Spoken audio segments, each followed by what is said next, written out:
Hi, HCG Berry Babe here. If point of view has been a little bit different this time and the last time, I've misplaced my stand that Hebby Dobby's friend designed. I think I took it with me someplace thinking I might vlog and then I didn't, and now I don't know where it is, so it'll show up eventually. Checking in. Last time I talked to you, I'd had my pre-op for my surgery. I was at 166.7, went up a little bit after that, but I've been pretty good. I mean, I followed my mop. Coming down slow though, slow. I had my meeting with the surgeon on Saturday, and I was on my scale 164.9. When I got down there on their scale with my clothes on, I was 161 something. It was like, whoa. Then I went to 163.4, 163.4, 163, 163. So, before when I would stall like this, I'd get frustrated and eat, and then I'd gain, and so then I'd have more to take off.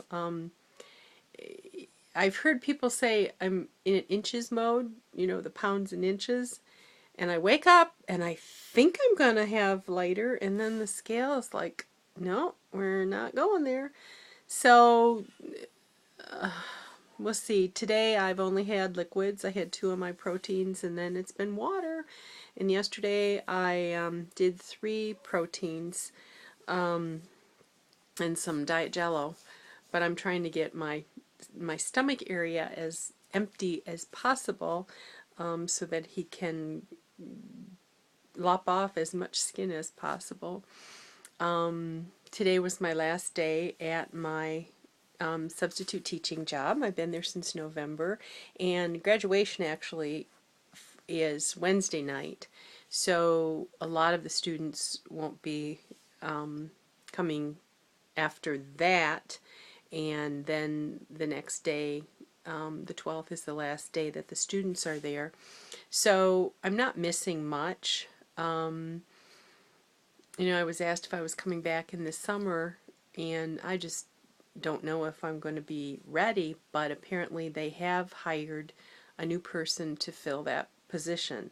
So I probably won't go back until that person is firmly ensconced, because I'm too much a take charge kind of person, and to walk into the building as strictly a sub with no control and no power and no say so, the kids would expect me to take care of their business, and I would have no right to be doing that.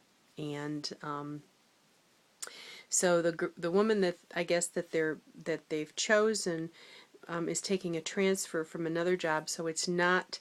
There was a parapro that's been at the building a long time and has been certified, and the hope was that she would end up sliding into that because she knows all of the kids. She'd have to learn all the special ed paperwork, but at least she would know the kids and the way the program works and all the staff, but she's not going to be able to do that.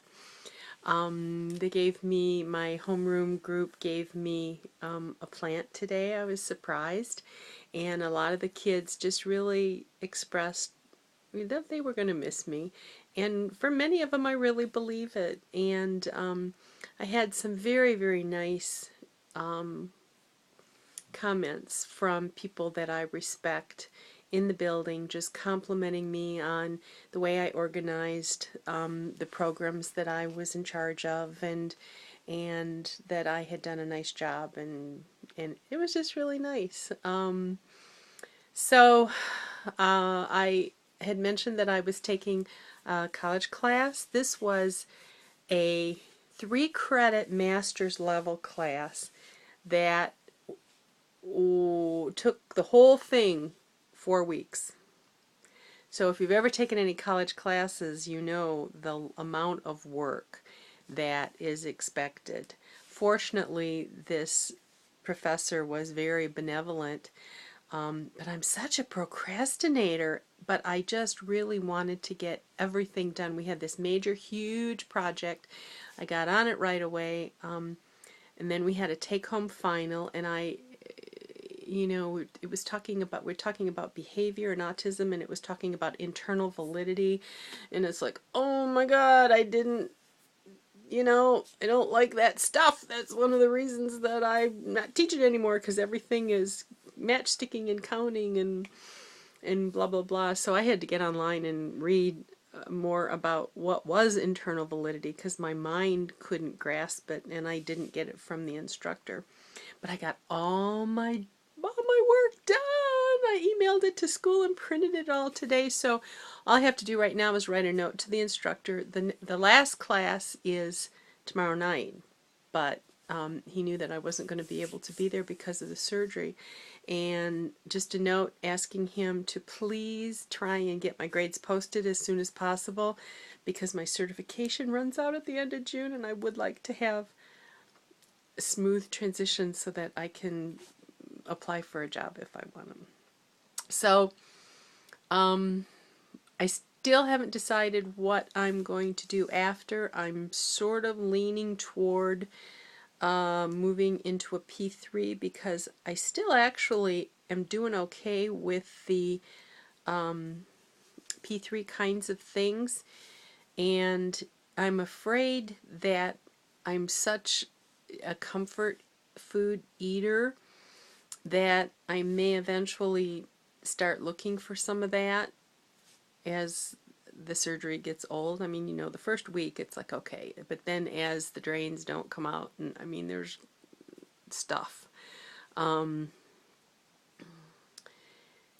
might be tempted, and what has been disastrous for me is that I've been on the pellets the entire time, and I eat, and then I go way up, and then I stay on my mop, and I come back down. But just when I think I talked about this before, just when I would get close to 170, 169, it'd be like, oh, yeah, okay, up again. And I ran out of time. I just pushed it too far. I really wanted to be back at 155.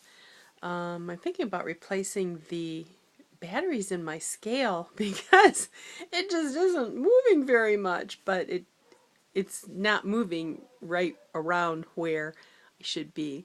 So tomorrow morning when I'm empty, because from now on I'm only drinking water, lots of water, but I have to stop at midnight. I don't have to be at the hospital till 10, so I'll be very cranky because I'll be so thirsty. But when I'll be empty, really empty, when I step on the scale in that little nightie in the surgery room, so, or in the pre-op room, so I'll be interested to see what I am at that point. Will be spending the night. I don't expect to be vlogging, Peggy, bless your heart, but I don't think I'm going to be doing that.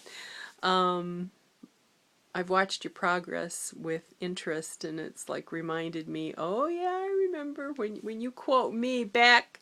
It's like, oh yeah, okay, thank you for reminding me. And the drains, oh Lord, the drains. I'll have probably 4 drains, and they come right out your pubic area, and I have to try and get the surgeon not to put them in the crease of my legs, so that when I do wear underwear it pinches. You didn't think of things like that. I guess when you're laying on the table, it's hard to tell where the panty line is. But anyway, I'll be looking forward to having my hernia fixed, because it's starting to pop out more and more. I don't remember if I told you I was sitting with students around the table, and we were cooking, and we started laughing, and we ended up, it was so funny, we were all just roaring, and my hernia popped out while I was sitting there, and I have to stand up and then rub and rub and rub to get it to go back in, and then it's sore afterwards. So I'm hoping that this just really takes care of it, with the bonus being that I can lose some of this inner tube from around my middle, you know, that menopausal. Girls, that you're doing it when you're younger, it's so good, so good. Don't wait until you've got that menopausal tire around the middle and then try to empty it out, because it doesn't want to go. It likes it there. So I'm not thinking of anything else I'm going to say. I'm going to go. Bye.